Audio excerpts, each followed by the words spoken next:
Okay, thank you for keeping it here still. Leave us a comment on social platforms. We'll be taking a look at those in a short while. But I'm seeing here Laban is watching us from Turkana. Our signal is all the way in Turkana and Lodwar, and Anasema is watching us from a police camp. I'm hoping you're not arrested. You're a police officer. So Laban, please clarify if you're watching from a police cell in Turkana or you're a police officer watching from a police camp. Thank you for tuning in to the show.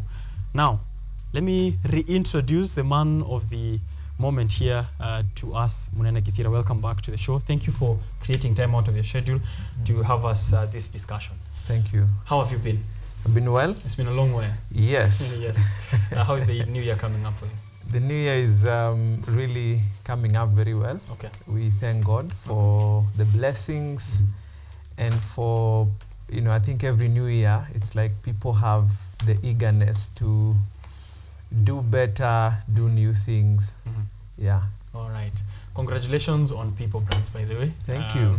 Because the last time we were on this set, Pipo was not probably an idea. It was still an idea in your head, but now we have it as a business. Yeah. And we're really glad to see the strides that you've taken so far in your field. Please just do a justice to your introduction to the viewers who are watching you for the first time before we get into the conversation. Thank you so much. My name is Munene Githira.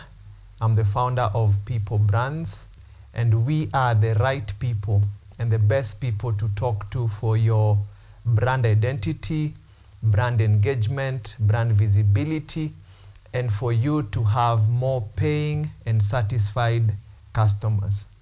Yes. Let's start from just the word itself, and it was there plastered on our posters as the theme of this conversation, global branding. What is global branding, and why global branding?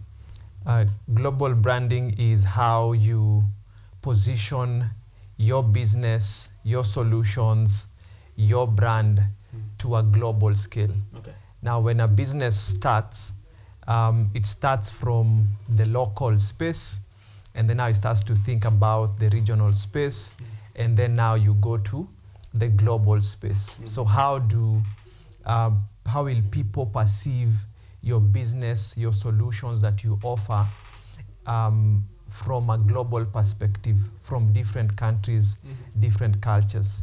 So that is what global branding is. Okay. Yes. I'm sure that involves a lot of adapting it for different cultural contexts. Yes. How do you approach that angle, given that maybe my brand is succeeding in Kenya and now I want to get into Tanzania where they are Swahili speakers and have a different kind of culture?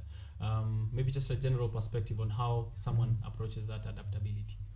How you approach that is number one, your target market, where the country that you're going, the region that you're going, what is your target market in that region, that space, and then the culture is very, very important. The language, things like translation, perhaps there are taglines that you will use, that you use in one country that would not work in another country. Okay. And there's the acronym VIABLE. Okay. VIABLE. Number one, you have to understand the values of the people in that country or in that region. Number two, you have to understand the interest of those people. Number three, you have to understand their attitudes. Number four, the B, you have to understand their behaviors. And then you have to understand their lifestyles. And then finally, what experiences are they expecting from your business and your solutions? Okay. Yeah. You have to be viable. You have to be viable as a business. In promoting the brand in that kind of way, what kind of channels does someone take a look at? For the channels, it always differs on the goals that you want to achieve. We have things like out-of-home advertising. We have the traditional marketing, like radio, TV.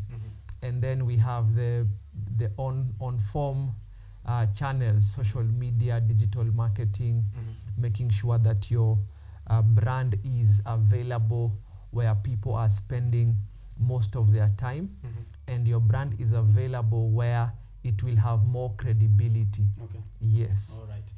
When we talk brand positioning and brand, brand promotion, we are talking about a story of a brand, right? So we are trying to tell the story of Richard and Company, right? While we are trying to tell this story and adapt to different markets, how do we ensure then that we are still, resonating with the brand narrative as we are still going to different markets and approaching different target markets? Our story still remains the same, because let's take a of still Richard and Company. Kenya, I'm known as a family brand, and maybe I'm trying to approach Tanzania, where maybe the family brand is how I do it. How do I still ensure that my story and my narrative stays the same? How you do that, again, we come back to you understanding your audience. Okay. That is very key.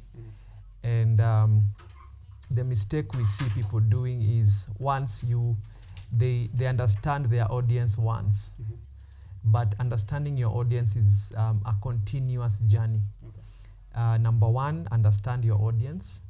Make sure that you know how they like their stories, how they like to, what really gets them, you go after, there's something we call going after the nerve. So what nerve are you going for? Okay. With your brand storytelling, with your content. Now, when you understand that, now you craft a very compelling brand story using that research. Yeah. Okay. So you have to really understand them. Yes. Before you understand how to approach them. Yes. Okay. And that maintains the brand narrative. At the same time, of course, this is towards customer conversion. And you said that is one of those things that you're taking a look at Pipo Brands. Is it because Pipo stands for people? Yeah. And therefore, how does the customer conversion and engagement come in? So we, first of all, Pipo really derive from people. Actually, our tagline is People Impact Brands. Oh, okay. Because you have to start from the people, and then you give them impact, and then now the brand is just the vehicle of how you deliver that. Okay. And so customer conversion processes came about. We saw, especially here in Kenya, most brands, number one, are not very well developed. Number two, most brands are not very well promoted. And then finally, most brands do not understand how to do their customer conversion. So you've seen a brand online, or you are driving, you saw a billboard, and then you called that number, and then that number either is off, or the person you've called was rude to you, or the person you called didn't seem to understand what they offer as a business, or they had you waiting for 2 minutes on the line. So those are some of the things we decided to tackle, help businesses to, because sometimes the challenge is not how you promote the brand. The challenge is how you convert, how you turn this prospect into a paying client. Okay. Are you talking to them nicely? Are you fast in your response? Do you fully understand what you're offering? Do you have discounts, to offer in that conversation? Do you fully understand the need of the customer?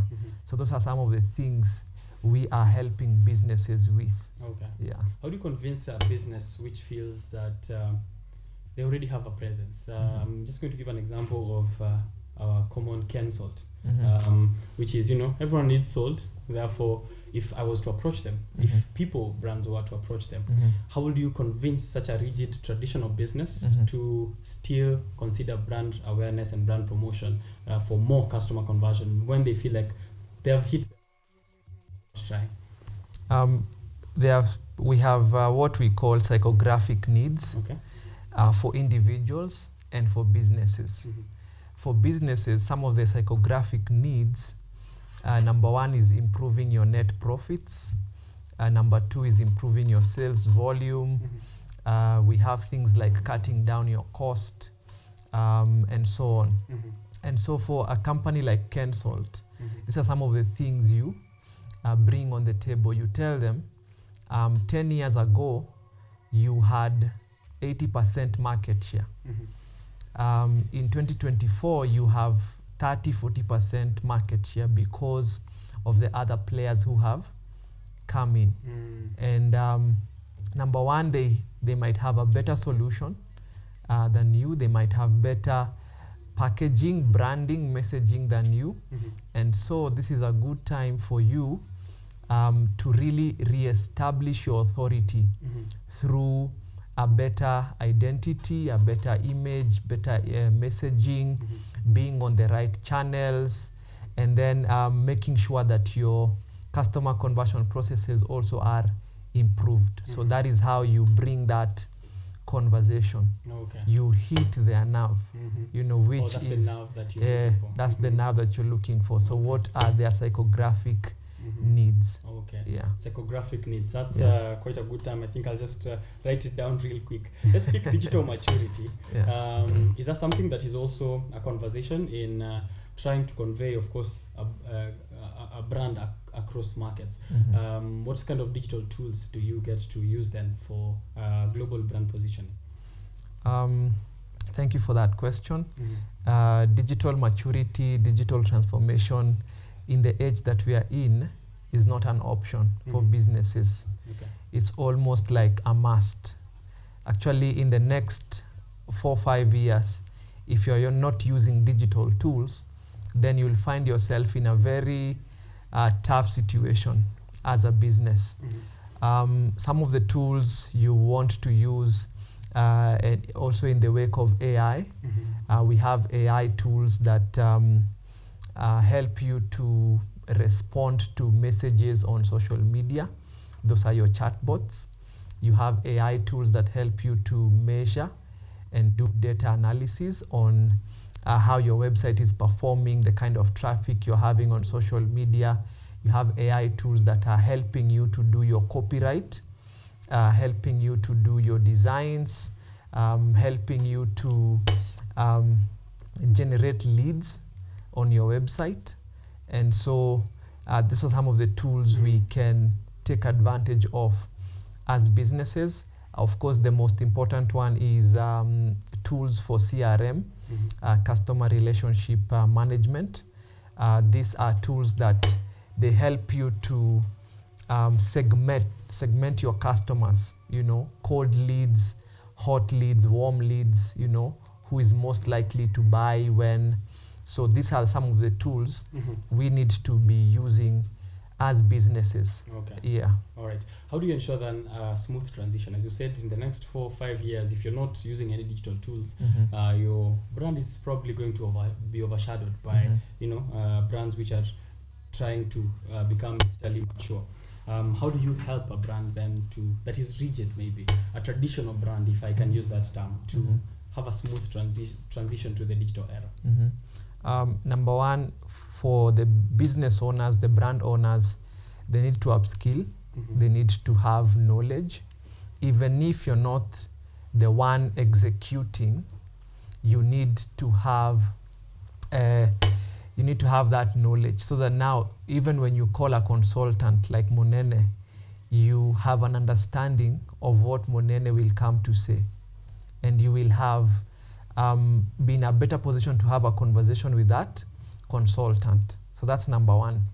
Upskill the current knowledge you have. Number two, work with consultants. You know, hire a team that is very good with digital transformation.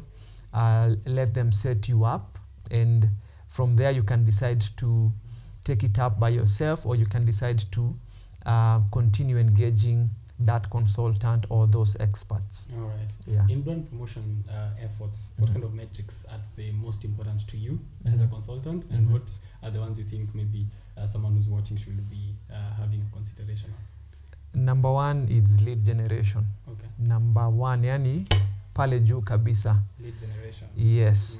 So how do you do your lead generation as a brand? These days, when you're, especially for micro and small businesses, when they're doing their promotion, their lead generation goes straight into their WhatsApp business numbers. Okay. So you find that you have a promotion on social media, for example, you've used something like 10,000 shillings to do that promotion, and then you have 100 people coming to your clicking that WhatsApp business number. So that is the most important metric. Those are 100 people. And then from there, now using those conversion tactics we mentioned, you're able perhaps to convert 20. So out of 100 generated leads, you had 20 conversions. And so you look at what that means in terms of business sense. Okay. So if, for example, if it's a tour and travel company and you are offering packages to Mombasa, each package was 50,000 and you converted 20, so I think that's $1 million. So that is what that promotion brought. Okay. Yeah. After number one metric. The second one is engagement. Very key. How people engage with your brand. Are they commenting? Are they sharing? Are they mentioning you on social media? Are they having conversations about your brand in social interactions? Are they doing bookmarks? That's something I also noticed recently. How many bookmarks? Who's saving this for later? That's also an important thing. Very key. Okay. And especially things like YouTube channels and the blogs. People bookmark a lot because you want to watch later, watch on demand. Yes. All right. So it's lead generation and engagement. Yes. All right. Those are very key metrics that businesses should be taking a look at. As someone who's maybe starting a business in its initial stages, since we're speaking global brand positioning, is this something that I need to think about from the onset, or do I wait and see if my brand is something that can go global?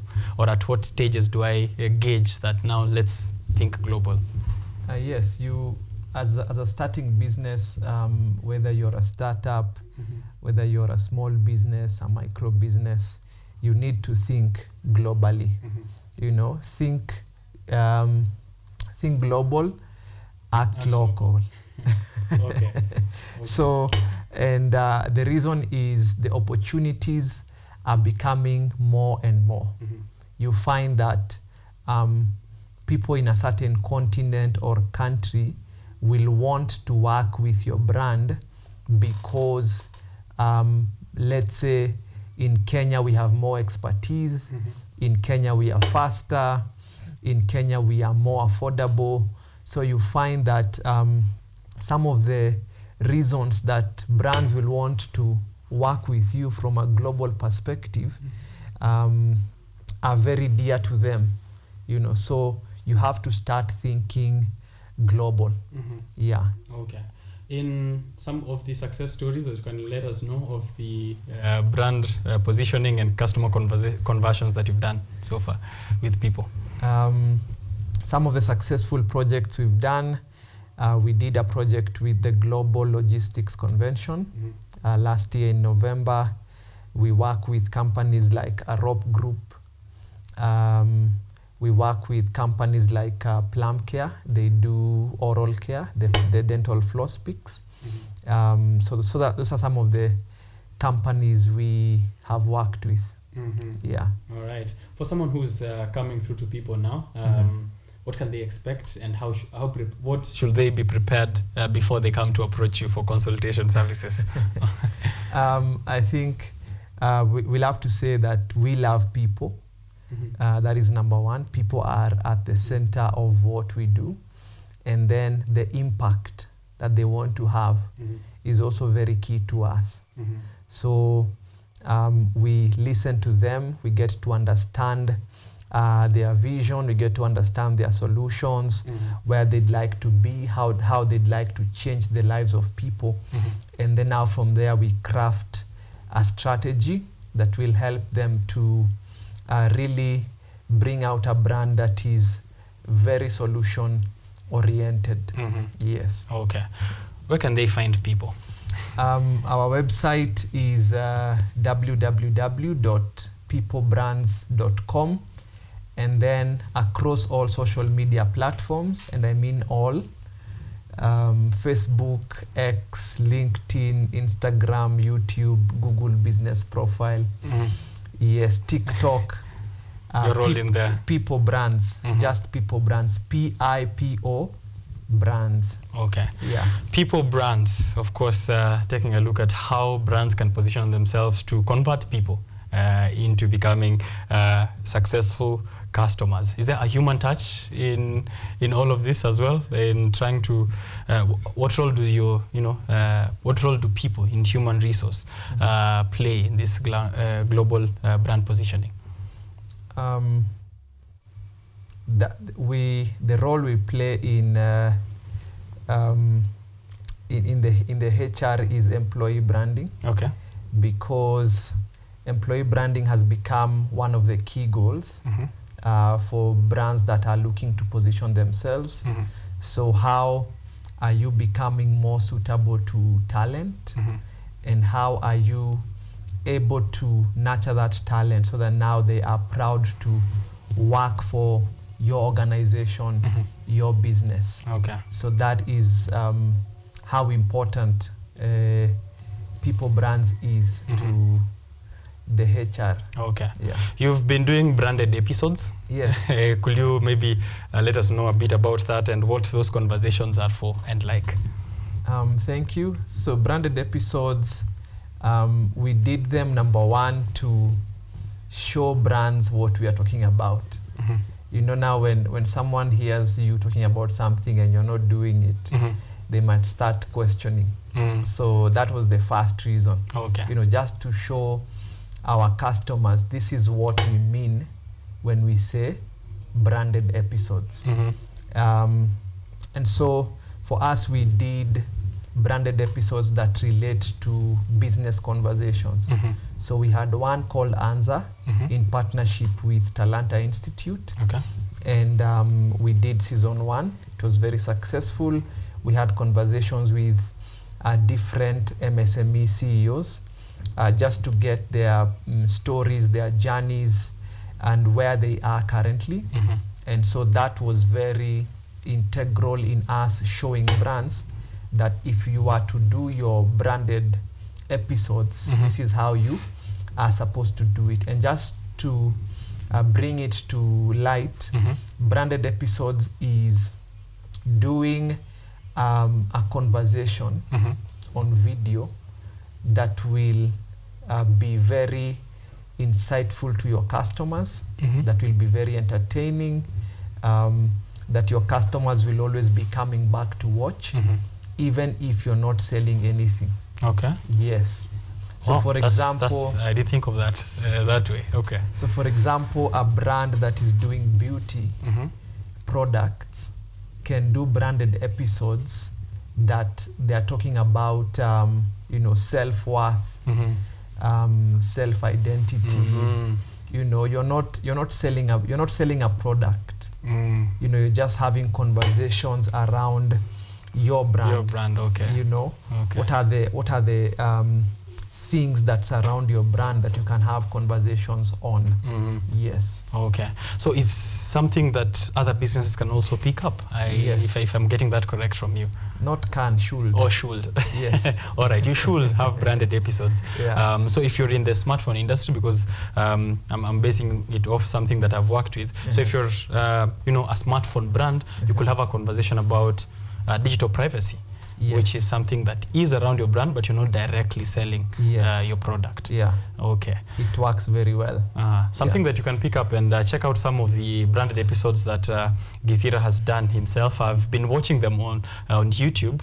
You know, of course, because I follow you on LinkedIn there and I see your work. I've keenly been following up. It's been great conversations that people can check out as well and see how you can either take that for your brand or, you know, learn a few of those tips on global brand positioning. Just as we wrap up, I'd like to say thank you for creating time for us here.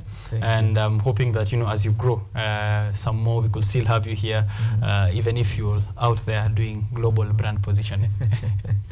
Thank you so much for having me. Okay. Yeah. All right. That has been a conversation with Munene Githira, who's the founder of Pipo Brands, Pipo. We showed you the website on the screen, and you can be checking it out as well on your own. If you are a business person, if you're an individual who'd like to grow your brand, to position yourself, to convert convert customers, this is the man to go to, and Pipo is a brand to check out. And let us know how your experience is like right after. Now, going for a short break, but because we've been having a conversation about global things and global brands, we are going global with WorthStart Africa Agency, who are helping you navigate the complexities and the challenges of getting yourself a work opportunity, getting yourself an academic opportunity outside of these borders. How do you go global with WorthStart Africa Agency? That is the conversation I'm having with Charlene Marende, who is a sales representative from WorthStart Africa Agency, right